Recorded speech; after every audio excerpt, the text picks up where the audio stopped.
Jake Paul, Nate Diaz, Mr. 209 himself, Stockton. They did the thing. They finally did the thing. And as many people thought, as we can see here now, this is the first round. I was, you know, I'm just going to be open and honest. I'm disappointed. This first round, especially, Nate Diaz looked absolutely horrible. You know, it, I would have thought based upon the rumors and the tales of these fights, especially the Diaz brothers sparring Andre Ward. I think that's who they've sparred and etc. etc. The jab was non-existent. I can't believe what he was doing. He wasn't turning the punches. I'm highly disappointed, but at the same, and from a technical standpoint, I'm highly disappointed. I expected a lot more from Nate Diaz, and I thought he would have come in a little bit more prepared. I mean, Jake did his thing, man. He did his thing. He should have took him out based upon, him boxing for so long, even though it's a short period of time. He's a proficient boxer, far from the best, but you would have thought he would have been able to take him out. It was entertaining because as we thought and said, if it goes past 5 rounds and it goes into the later rounds, that's where Nate is going to have an opportunity to change it up a little some.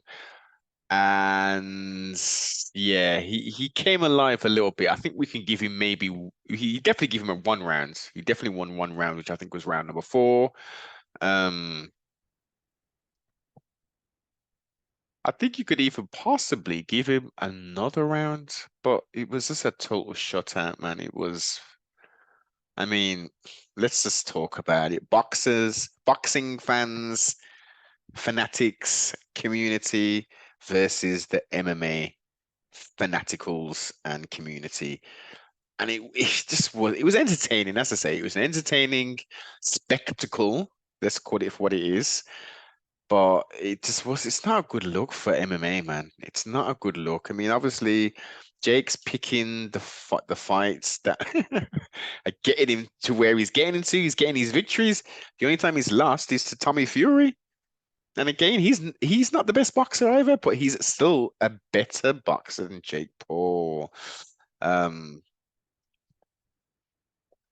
he was just sloppy, man. He was sloppy on Jake's part. His trainer, I don't know who his trainer is. He was saying like Nate, come on, man. This is not what you're supposed to be doing, man. Like you can't rush in there like that. You're doing that and you're leaving yourself open for these uppercuts like that there. Like flipping now. For the new boots who've heard the name Nate Diaz and have seen the TMZ videos and whatever else and haven't really seen him fight, maybe the Leon Edwards fight, they're just thinking, who the hell? Who is this guy? He used to fight MMA. What was he doing? He clearly wasn't a striker because look at this. What is he doing? Oh man, he's disappointing. Look at that. That was more of an off-balance knockdown. Uh, let's go back. Let's move to the positives. I've spoken about the negatives. Let's go straight to the positives. The positives was it was a very cordial exchange post-fight interview, and now Nate is actually saying, yeah. We can do it. We can run it back. We can do the MMA thing. It's probably going to be more than 10 mil though.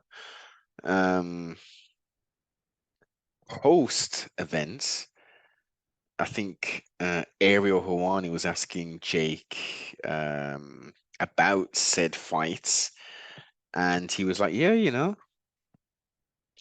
if he wants to do his real ink fighters or whatever it's called and co-promote, yeah, man, we're more than happy to do that. We'll let him get a little slice of the pie as well. I'm down like 4 flat tires. But it would seem that some of the MMA community haven't necessarily heard that. So, is Mr. Nate Diaz going to collect another stack, another garbage bag full of money to fight Mr. Paul in MMA because that will be it will be a different fight, most definitely. Nate will be winning that, utilizing all of the skills and not boxing. But yeah, as I say, entertaining fight ultimately.